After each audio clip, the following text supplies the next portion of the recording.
بسم اللہ الرحمن الرحیم۔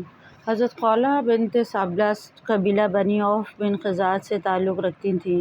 ان کا نکاح مشہور صحابی حضرت عبادہ بن صامت کے بھائی اوس بن صامت سے ہوا تھا۔ حضرت اوس بن صامت بوڑھے آدمی تھے۔ بڑھاپے کی وجہ سے مزاج میں تیزی آ گئی تھی اور طبیعت پر خشونت کا غلبہ ہو گیا تھا۔ معمولی بات پر مشتعل ہو جاتے اور قدم قدم پر تشدد پر اتر آتے تھے، یعنی چڑچڑا پن جو بڑھاپے کا خاصہ ہے ان پر حاوی ہو گیا تھا۔ ایک دفعہ کسی بات پر بیوی سے ناراض ہوئے اور غصے سے مغلوب ہو کر زبان سے یہ لفظ نکال دیا کہ تم مجھ پر میری ماں کی طرح حرام ہو۔ دور جاہلیت میں یہ رسم چلی آ رہی تھی کہ جو شخص بیوی سے خفا ہو کر یا کسی اور وجہ سے ایک مرتبہ بیوی سے اظہار کر لیتا، یعنی اسے اپنے لیے ماں کی طرح حرام قرار دے لیتا، وہ ہمیشہ کے لیے اس پر حرام ہو جاتی تھی اور ازدواجی تعلقات منقطع ہو جاتے تھے۔ اب نہ وہ اس کی بیوی رہتی اور نہ وہ اس کا شوہر۔ بڑھاپے اور کمزوری کا غصہ بھی بوڑھا اور کمزور ہوتا ہے۔ ذرا سی دیر میں اتر گیا، طبیعت میں سکون ہوا اور خفگی کے آثار دور ہوئے تو بے حد نادم اور انتہائی پریشان ہوئے۔ بیوی سے ہم کلام ہونا چاہا تو جواب ملا، اگرچہ آپ نے مجھے طلاق نہیں دی ہے، تاہم جب تک اللہ اور اس کا رسول کوئی حکم صادر نہیں فرمائیں گے، میرے آپ کے باہمی علائق حرام ہی ٹھہریں گے اور میں آپ سے کوئی راہ و رسم نہیں رکھوں گی۔ اب معاملے کو سلجھانے کی صرف ایک ہی صورت ہے کہ آپ صلی اللہ علیہ وآلہ وسلم کی خدمت میں حاضر ہوں اور جو الفاظ زبان سے نکال چکے ہیں ان کے بارے میں رسول اللہ صلی اللہ علیہ وآلہ وسلم سے فیصلے کی استدعا کریں۔ انہوں نے بیوی سے کہا، مجھے اس سلسلے میں رسول اللہ صلی اللہ علیہ وآلہ وسلم کے پاس جاتے اور آپ کی خدمت میں کچھ عرض کرتے ہوئے شرم آتی ہے۔ میں حضور کے سامنے کس طرح جاؤں اور کیا کہوں؟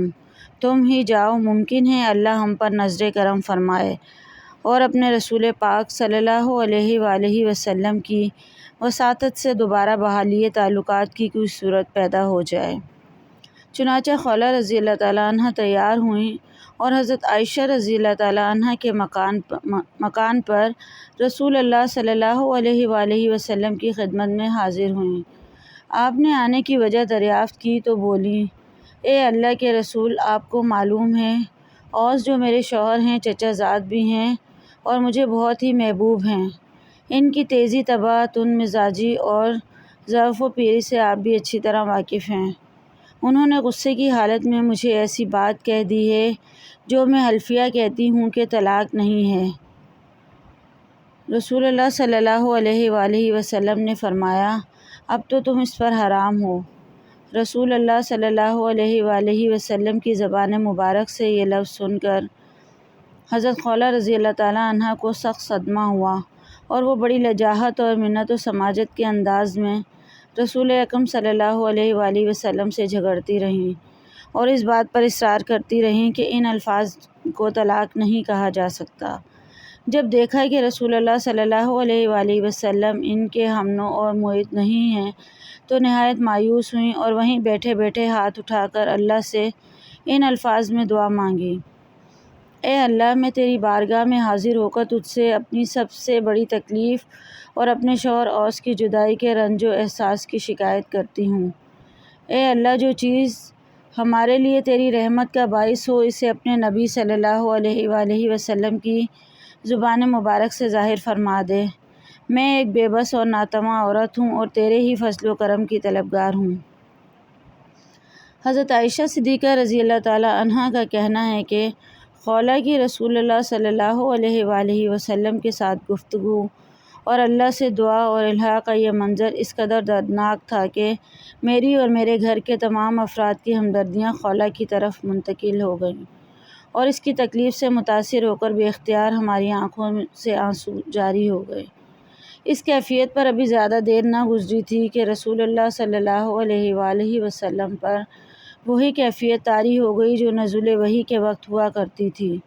حضرت عائشہ صدیقہ رضی اللہ تعالیٰ عنہ نے مسرت کے لہجے میں خولہ سے کہا، خولہ، اللہ کی طرف سے ابھی تمہارے متعلق فیصلہ ہو جائے گا۔ حضرت خولہ رضی اللہ تعالیٰ عنہ کے لیے یہ وقت پہلے سے بھی زیادہ نازک تھا۔ وہ یاس اور امید کی کشمکش میں مبتلا تھیں۔ خطرہ تھا کہ اوس کے یہ الفاظ طلاق کے حکم میں آ جائیں گے اور تفریق و جدائی کا حکم صادر ہو جائے گا۔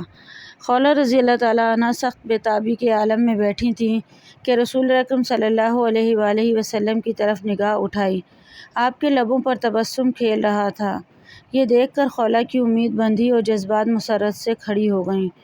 رسول اللہ صلی اللہ علیہ وآلہ وسلم نے فرمایا، خولہ، اللہ نے تمہارا فیصلہ کر دیا ہے۔ اور پھر آپ نے آخر تک یہ آیت پڑھی جو ابھی بذریعہ وحی آپ صلی اللہ علیہ وآلہ وسلم پر اللہ کی طرف سے نازل ہوئی تھی۔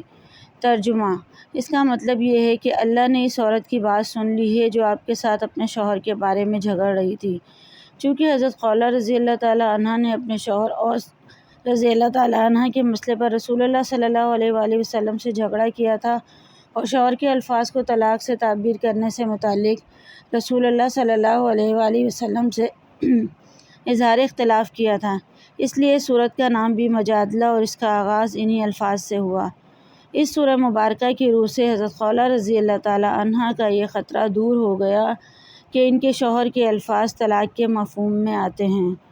اللہ تعالیٰ نے رسول اللہ صلی اللہ علیہ وآلہ وسلم سے ان کا مجادلہ اور جھگڑا سن کر جو حکم نازل فرمایا، اس میں ان الفاظ کو حکم طلاق نہیں مانا گیا تھا، اور چونکہ الفاظ اس لب و لہجے سے بنے ہوئے تھے جس سے ایک شوہر بالعموم بیوی کو خطاب کرتا ہے، اس لیے شوہر پر کچھ کفارہ و جرمانہ عائد کیا گیا۔ چنانچہ رسول اللہ صلی اللہ علیہ وآلہ وسلم نے حضرت خولہ سے کہا، خولہ، جاؤ اپنے شوہر سے کہو کہ ایک لونڈی یا غلام آزاد کریں۔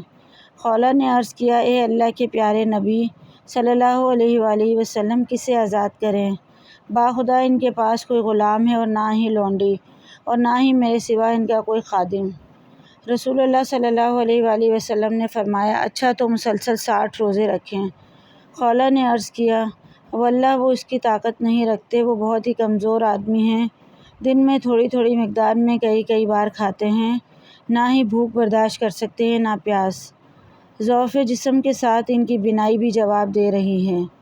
رسول خدا صلی اللہ علیہ وآلہ وسلم نے فرمایا، پھر 60 مساکین کو کھانا کھلائیں۔ خولہ رضی اللہ تعالیٰ عنہ نے عرض کیا، حضور وہ غریب و نادار آدمی ہیں، ان سے تو یہ بھی ممکن نہیں ہے۔ رسول اللہ صلی اللہ علیہ وآلہ وسلم نے فرمایا، اچھا ان سے کہو کہ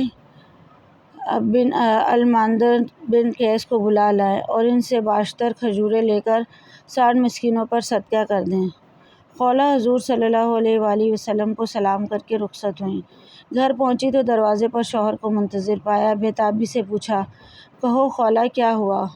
جواب دیا، آپ خوش نصیب ہیں، رسول اللہ صلی اللہ علیہ وآلہ وسلم کا ارشاد ہے کہ الماندر بن قیس کو ساتھ لیتے آؤ، ان سے باشتر کھجوریں لے کر 60 مساکین میں صدقہ کر دو۔ چنانچہ ایسا ہی ہوا، اور حضرت اوس رضی اللہ تعالیٰ عنہ نے اپنی اس قسم یا اظہار کا کفارہ ادا کر دیا۔ مزید ایسی ویڈیوز کے لیے ہمارے چینل کو سبسکرائب کریں۔